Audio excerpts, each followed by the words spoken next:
Hubungan antara persepsi dan pengambilan keputusan. Individu mengambil keputusan melalui pilihan yang dibuat dari 2 atau lebih alternatif. Selain individu, manajer juga bertanggung jawab dan diharapkan mengambil keputusan bagi kepentingan banyak pihak. Adalah manajer puncak yang sering disebut presiden direktur, wakil direktur, sekretaris perusahaan, juga kepala perwakilan dan lain sebagainya. Mereka ini juga sangat dinantikan oleh banyak pihak untuk mengambil keputusan. Manajer puncak ini akan menentukan sasaran organisasi perusahaan mengenai produk atau jasa apa saja yang akan ditawarkan, cara terbaik untuk pendanaan operasional, dan bagaimana lokasi sebuah pabrikan baru misalnya. Kemudian di bawahnya adalah manajer level menengah. Seringkali disebut juga dengan kepala departemen, manajer cabang, kepala pengawas, dan lain sebagainya.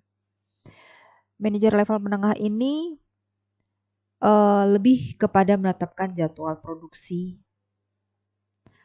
operasional, kemudian memilih pekerja-pekerja baru dan menentukan bagaimana alokasi kenaikan gaji.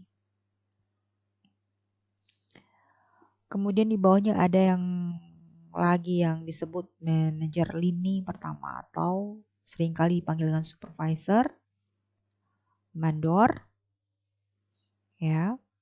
Mereka ini adalah manajer yang langsung berhadapan muka dengan para karyawan operasional. Menyangkut tenaga penjualan, tenaga operasional, serta karyawan lainnya. Untuk organisasi yang maju, yang modern, organisasi mulai memberdayakan para pekerja non-manajerialnya dengan otoritas pengambilan keputusan yang bermuara kepada manajer. Karena itu, yang disebut dengan pengambilan keputusan individu merupakan bagian yang penting dari mempelajari perilaku dalam organisasi. Tapi jangan lupa, cara individu nanti mengambil keputusan dan kualitas pilihannya sangat dipengaruhi oleh persepsi mereka. Nah, pengambilan keputusan terjadi sebagai reaksi atas sebuah masalah, yaitu adanya perbedaan antara situasi sekarang dan yang diinginkan, yang mengharuskan kita akhirnya mempertimbangkan alternatif tindakan. Sebagai contoh, jika misalnya mobil kita mogok dan kita mengandalkannya untuk berangkat kerja, artinya kita akan memiliki masalah yang membutuhkan keputusan. Sayangnya, kebanyakan masalah itu tidak datang dengan ungkapan yang rapi sebagai sebuah masalah. Ini loh, saya masalah, tidak. Tetapi, masalah bagi seseorang bisa jadi merupakan kondisi yang menyenangkan bagi orang lain, sementara di pihak lain merasa kondisi yang tidak menyenangkan. Satu manajer mungkin akan memandang 2% penurunan dalam penjualan sebagai masalah serius dan membutuhkan tindakan dari dirinya. Sedangkan rekanannya dari divisi lain menghadapi penurunan penjualan 2% itu bisa saja menganggap hal yang bisa diterima. Menganggap hal itu biasa. Sehingga kesadaran bahwa suatu masalah itu ada dan membutuhkan sebuah keputusan mungkin atau tidak mungkin bagi 1 atau 2 orang dengan itu membutuhkan persepsi, ya. Kenapa satu orang mengatakan ini adalah masalah sehingga saya harus memutuskan, dan pihak lain mengatakan ini bukan masalah dan saya tidak perlu mengambil keputusan? Itu kembali lagi kepada persepsi. Jadi setiap keputusan membutuhkan kita untuk menginterpretasikan tadi ya melalui saraf sensor kita dan kemudian mengevaluasi informasi yang masuk. Kita umumnya menerima data dari banyak sumber yang perlu kita saring, kita proses dan interpretasikan. data mana yang relevan bagi keputusan dan mana yang tidak. Persepsi kita akan menjawab pertanyaan itu. Kita juga perlu mengembangkan alternatif-alternatif dan mengevaluasi kekuatan dan kelemahannya. Sekali lagi, yang namanya proses persepsi kita akan mempengaruhi hasil akhir. Selama proses pengambilan keputusan, kesalahan persepsi seringkali muncul sehingga dapat membiaskan analisis serta kesimpulan. Sehingga kita bisa bayangkan seorang akan mengatakan mengapa begini, mengapa begitu. Seperti itu, seperti ini. Dari versi yang berbeda. Kenapa? Karena yang menjadi tolak ukur, yang menjadi persepsi menyangkut siapa penilainya, kapan situasi terjadi, dan targetnya bisa jadi berbeda antara satu dengan yang lain ke organisasi.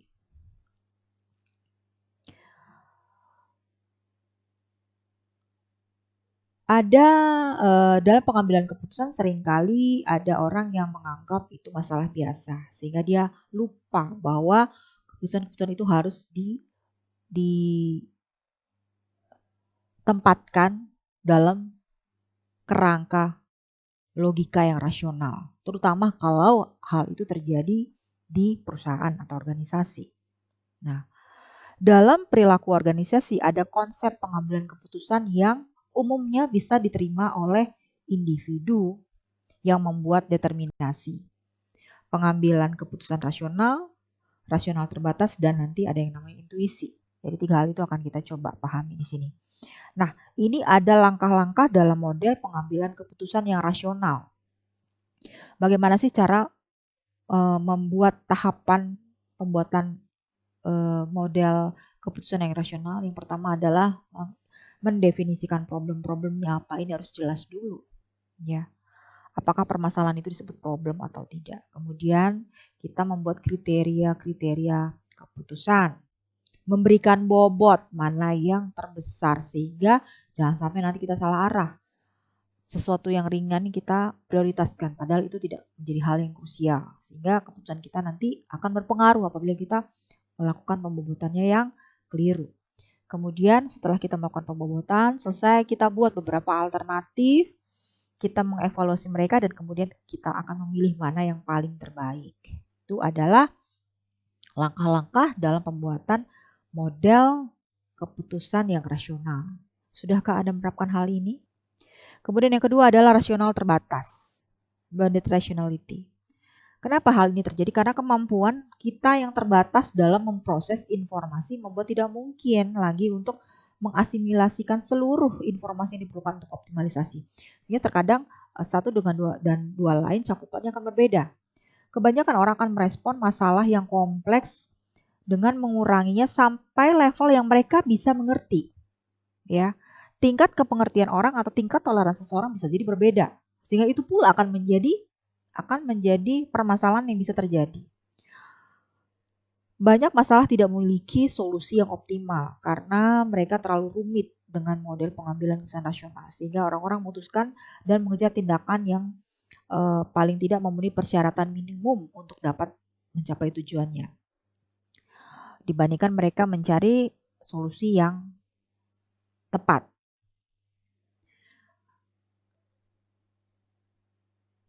Karena pikiran manusia itu tidak dapat memformulasikan dan memecahkan masalah-masalah kompleks dengan rasionalitas yang sempurna dan penuh, kita kemudian beroperasi dalam lingkungan yang dengan rasionalitas terbatas.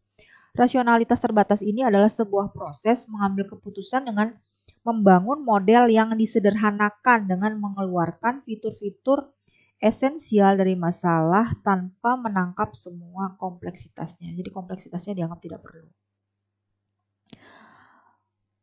Bagaimana rasionalitas terbatas bekerja untuk individu tertentu?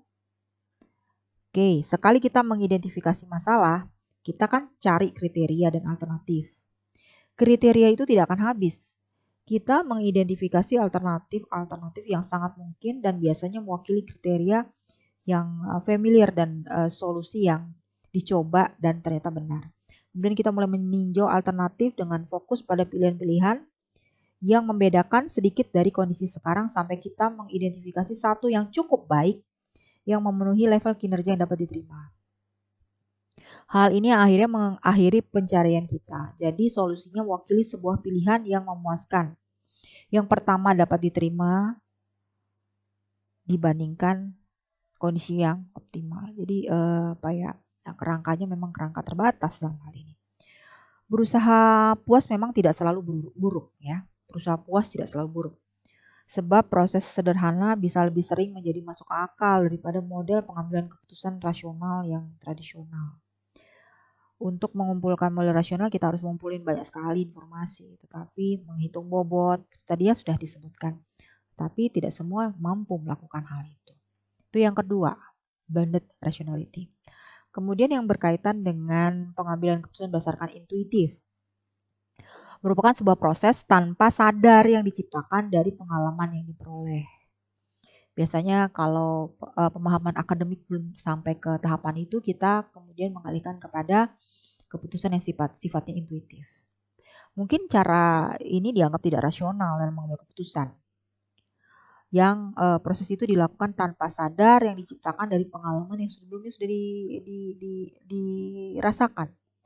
Pengambilan keputusan intuitif ini terjadi di luar pikiran sadar, berpegang pada asosiasi holistik atau kaitan antara potongan-potongan informasi yang tidak sama, cepat, dan secara afektif dibebankan, yang artinya melibatkan emosi. Saat intuisi ini tidak rasional, ia tidak selalu salah. Tidak juga ia selalu melawan analisis rasional. Keduanya bisa saja saling melengkapi satu dengan yang lain. Tidak pula bahwa intuisi itu ide yang salah atau produk dari sebuah indera keenam magis atau paranormal. Intuisi kompleks dan berdasarkan pengalaman dan pembelajaran bisa saja terjadi bertahun-tahun. Jadi apakah intuisi membantu pengalaman keputusan yang efektif? Nah, ini para peneliti berbeda pendapat nih, tetapi sebagian mereka besar kebanyakan meragukan karena intuisi itu sulit diukur dan sulit dianalisis, sehingga kalau kita lihat yang namanya penelitian-penelitian itu tentu saja semua punya metodologi untuk diterapkan, bukan pada penggunaan intuisi, tapi kita pahami bahwa intuisi itu selalu ada di seputaran kita. Kemudian selanjutnya kita akan memahami apa saja bias yang mungkin terjadi pada saat kita melakukan pengambilan keputusan.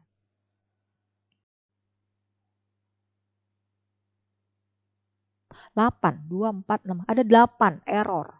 Ada 4 bias dan ada 4 error. Nah, bagaimana untuk mengurangi bias dan error itu? Pertama adalah disarankan untuk memperhatikan apa yang menjadi tujuan. Kenapa? Kalau kita tidak memperhatikan tujuan, kita nggak bisa rasional dan kita tidak tahu mengambil informasi mana yang kita butuhkan. Segala sesuatu berjalan dengan tanpa bisa kembali, sehingga bisa jadi kalau kita tidak mengingat pada tujuan, kita akan kehilangan arah. Tujuan yang jelas akan membuat keputusan juga kita akan jelas dan akan membantu kita untuk mengurangi pilihan-pilihan yang tidak konsisten dengan apa yang kita inginkan. Ya, seringkali kita akan pergi ke toko membelinya buku, akhirnya belinya sepatu. Lupa kenapa beli buku, karena memang kita hanya akan membelanjakan sesuatu yang tepat dan tidak akan melakukan pengeluaran yang sifatnya having fun. Yang terjadi malah kita melakukan pembelian yang sifatnya having fun, ya, tidak fokus pada goal. Salahnya malah salah besar. Kemudian kita harus memperhatikan informasi-informasi yang tidak tepat, ya, yang kemudian akhirnya membuat kita tidak bisa berpikir dengan smart. Selanjutnya adalah jangan membuat sesuatu yang sifatnya tidak direncanakan.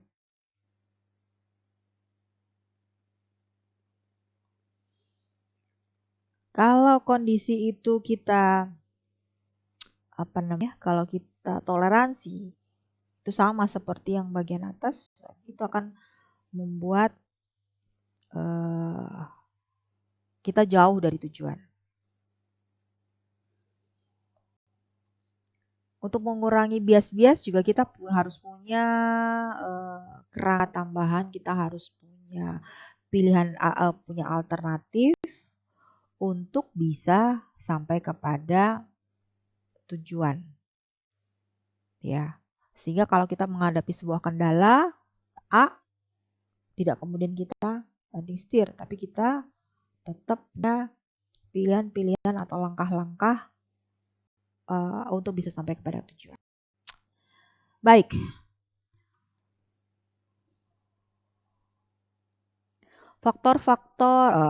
Pengaruh dalam pengambilan keputusan berkaitan dengan perbedaan individu dan adanya batasan-batasan dalam pengambilan keputusan itu. Nah, adalah kepribadian, gender, kemampuan mental, dan perbedaan budaya. Ini adalah batasan-batasan di mana seseorang pada akhirnya mengambil keputusan yang bisa. Kepribadian. Riset tentang kepribadian dan pengambilan keputusan menyatakan bahwa yang namanya kepribadian itu akan mempengaruhi keputusan. Kita sudah pahami inilah, kita pahami ini ya. Misalnya kita melihat mengenai sifat dari Big Five mengenai kehati-hatian dan harga diri. Aspek mengenai hati-hati, ya. Aspek hati-hati itu bisa mempengaruhi eskalasi komitmen. Khususnya aspek kehati-hatian, usaha keras untuk pencapaian dan kepatuhan. Jadi kalau orang yang hati-hati menyatakan bahwa orang yang berjuang dalam pencapaiannya lebih mungkin mengeskalasi komitmen. Jadi kalau seseorang ingin berjuang, dia pasti akan menambahkan komitmen. Sedangkan orang-orang yang patuh lebih tidak mungkin. Mengapa? Umumnya orang-orang yang berorientasi pada pencapaian tidak suka gagal. Meskipun demikian, lebih cenderung melakukan apa yang mereka pandang paling terbaik bagi organisasi. Kedua, orang yang mengejar pencapaian tampaknya lebih rentan pada bias retrospeksi. Mungkin karena mereka perlu menjustifikasi mengenai tindakannya. Oh ya, ternyata aku salah nih ya. Kemudian orang-orang yang patuh, kita belum tahu nih apakah mereka akan melakukan retrospeksi ini apa tidak. Nah, orang-orang sekarang untuk yang kepribadiannya, harga dirinya tinggi, mereka biasanya sangat termotivasi untuk mempertahankan apa yang dianggap tepat. Sehingga mereka akan menggunakan bias pemenuhan diri untuk mempertahankannya. Ya, kita akan lihat orang akan menyalahkan orang lain dan akan membenarkan dirinya sendiri. Sebab dia punya harga diri yang tinggi. Kita akan lihat kecenderungan orang-orang yang punya harga tinggi akan melakukan hal yang demikian. Mereka akan menyalahkan orang lain, tetapi dia akan membenarkan apa yang menjadi keputusannya. Itu adalah orang-orang yang harga dirinya tinggi dan mereka bisa melakukan potensi bias pemenuhan diri. Atau kita lihat di sini mengenai keputusan dari orang sanguin dan melankolis di sini, bahwa orang-orang sanguin lebih agresif sedangkan orang-orang melankolis lebih defensif ya dalam menetapkan sebuah keputusan. Dan juga di sini kita lihat orang-orang koleris adalah high profile dan phlegmatis adalah orang-orang yang low profile. Tentu saja akan menentukan bagaimana dia mengambil sikap. Selain itu ada gender, pria dan wanita. Apakah pria, apakah wanita? Riset atas kontemplasi menawarkan pandangan mengenai perbedaan jenis kelamin dalam pengambilan keputusan. Jadi adanya kontemplasi, perbedaan kontemplasi. Kontemplasi itu artinya bermakna refleksi, melakukan refleksi diri dalam waktu yang lama. Dari sisi pengambilan keputusan itu berarti akhirnya memikirkan masalah terlalu lama. Terdapat sebuah studi yang mendapati bahwa wanita menghabiskan lebih banyak waktu dibandingkan pria dalam menganalisis masa lalu, masa kini, dan masa depan. Mereka lebih mungkin terlalu menganalisis masalah sebelum mengambil keputusan. Jadi lama sebelum mengambil keputusan dan menyesali keputusan setelah dibuat. Jadi lama masuk tapi keluarnya juga nanti lama, ya. Ini dapat mengarah pada pertimbangan hati-hati atas masalah dan pilihan. Meskipun demikian, itu dapat membuat masalah lebih sulit diselesaikan. Meningkatkan penyesalan dan keputusan masa lampau, serta meningkatkan depresi. Wanita hampir 2 kali lebih banyak daripada pria dalam mengembangkan sikap depresi ini. Kenapa wanita lebih berkontemplasi daripada pria? Ini masih belum jelas. Ada pendapat bahwa orang tua lah yang mendorong dan menanamkan ekspresi kesedihan dan kecemasan lebih banyak pada anak perempuan daripada anak laki-laki. Ada yang mengatakan gitu, ya.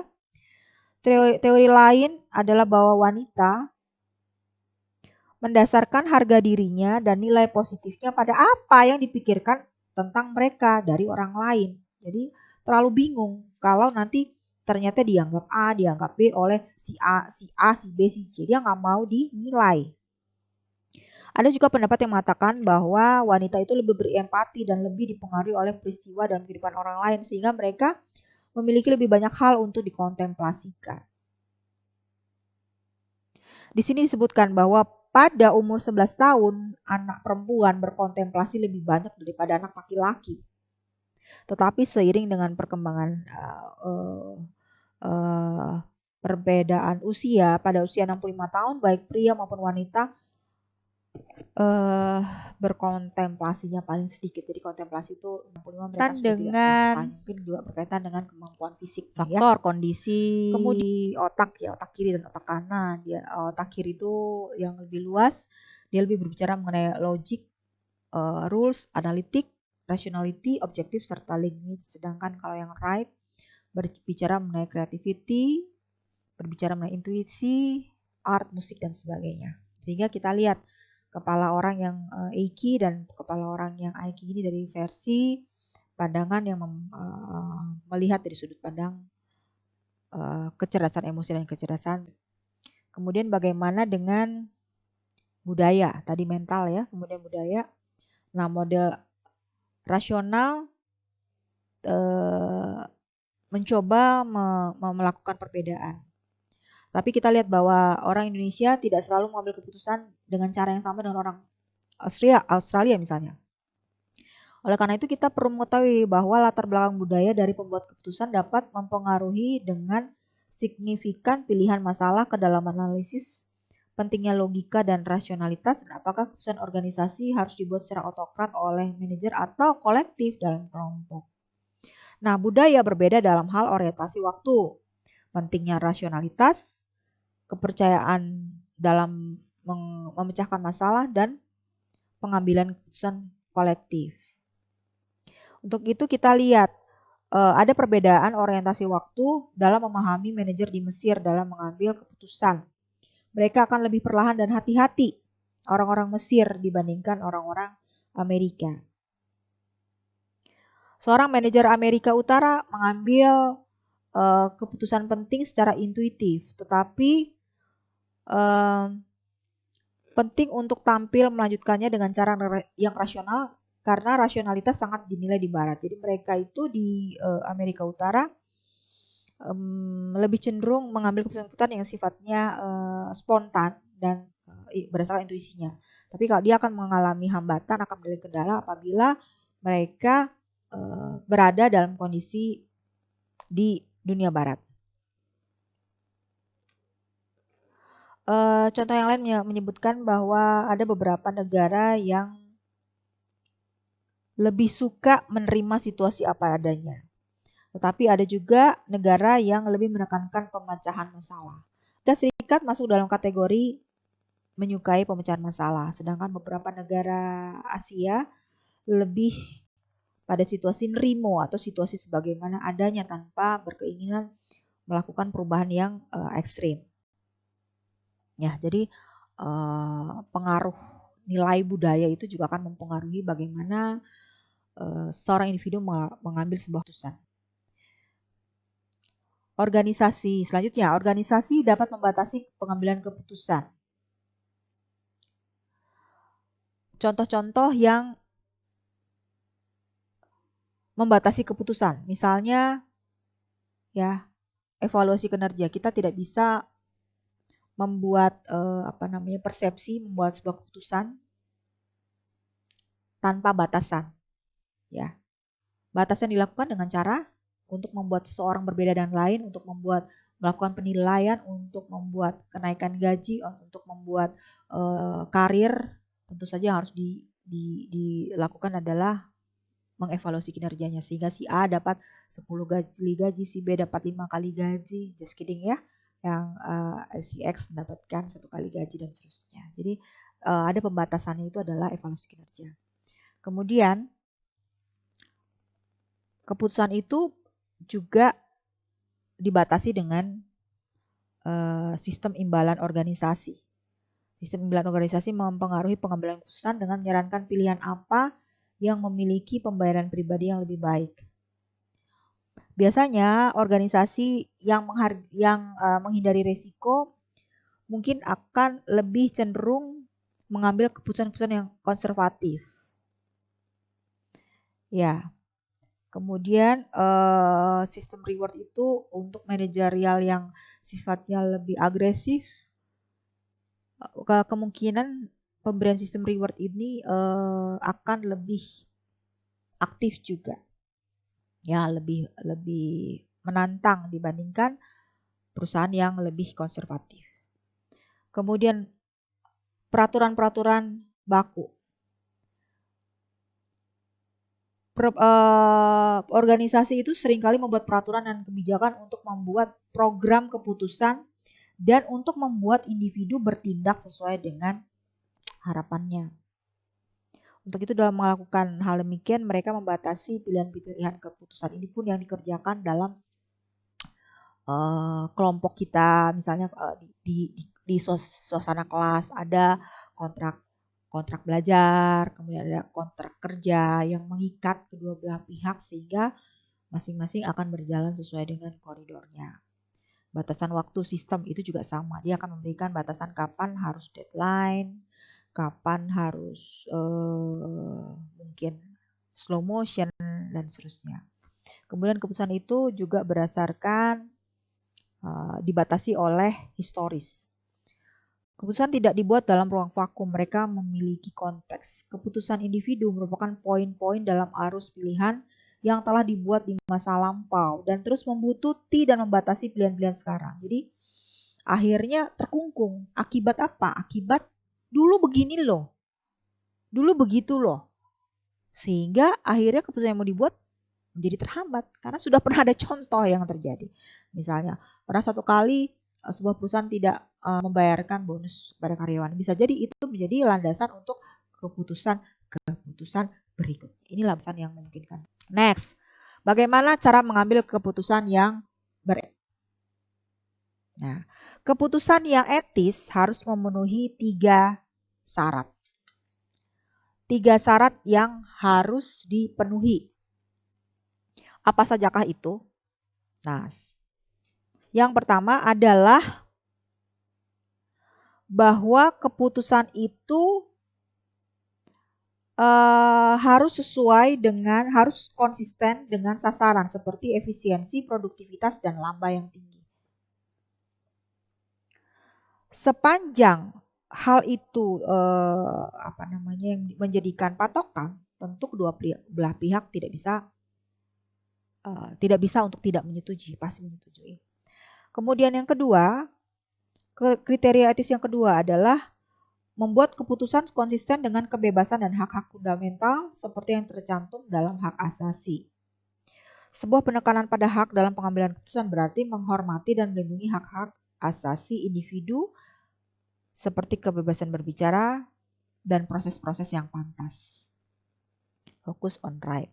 Dan yang ketiga adalah etika yang ketiga adalah menanamkan dan mendorong aturan-aturan dengan adil dan netral dan memastikan keadilan atau distribusi yang merata atas manfaat dan biaya. Jadi harus adil, harus punya nilai manfaat dan harus punya harus punya manfaat dan harus berbiaya rendah. Dan itu sifatnya adil buat Nah, tadi kita lihat mengenai keputusan yang etis. Kemudian bagaimana untuk yang kreatif, cara pengambilan keputusan yang kreatif. Di sini terbagi dua. Kreativitas adalah kemampuan untuk menghasilkan ide-ide inovatif dan berguna. Nah, untuk itu supaya perusahaan itu bisa bersaing dan unggul berkelanjutan, tentu kita harus memiliki aspek yang namanya kreativitas. Perilaku kreatif itu terjadi dari kemampuan seseorang untuk memahami adanya masalah, diformulasikan. Kemudian mencari informasi pendukung. Nah, dari informasi itu akan muncul ide. Bagaimana permasalahan itu harus dipecahkan. Ide itu kemudian dievaluasi layak atau tidaknya. Nah, sebenarnya penyebab perilaku kreatif itu berasal dari mana? Pertama, karena memang adanya potensi kreatif. Berkaitan dengan kecerdasan. Kecerdasan itu dihubungkan dengan kreativitas. Kemudian keahlian pada bidangnya menimbulkan juga jiwa kreativitas. Ya, kemudian selain pertama ada potensi kreatif, ada juga lingkungan kreatif. Ada di tempat yang kreatif di mana kita akhirnya terdorong untuk melakukan perilaku kreatif. Hal pertama yang memungkinkan kita akhirnya ikut kreatif karena motivasi. Seseorang yang punya motivasi tinggi, dia akan cenderung lebih menjustifikasi ide-ide baru yang sesuai dengan pikirannya dan itu akan membuat dia lebih kreatif. Biasanya motivasi yang intrinsik atau mengerjakan sesuatu yang lebih menarik, menyenangkan, memuaskan, dan menantang, dia punya hubungan yang kuat dengan kreatif. Hubungan ini benar tanpa memandang apakah kita sedang berbicara mengenai kreativitas anak sekolah atau mungkin bahkan pekerja. Nah, bagaimana peran budaya? Nah, peran budaya ini kita lihat bahwa negara-negara dengan skor tinggi dalam dimensi budaya individualistis itu lebih kreatif. Hal ini bisa kita lihat di beberapa negara seperti di Amerika Serikat, kemudian di negara-negara timur, Cina, Kolombia, Pakistan itu justru memiliki skor rendah. Tetapi apakah skor budaya ini lebih kreatif? Nah, satu studi mencoba membandingkan proyek kreatif antara mahasiswa Jerman dan Cina. Kebetulan mereka belajar di negara asalnya. Dan mereka sedang belajar di luar negeri. Ternyata didapati bahwa mahasiswa-mahasiswa Jerman ini lebih kreatif dan bahwa mahasiswa-mahasiswa Asia Jerman lebih kreatif daripada mahasiswa-mahasiswa lokal Cina.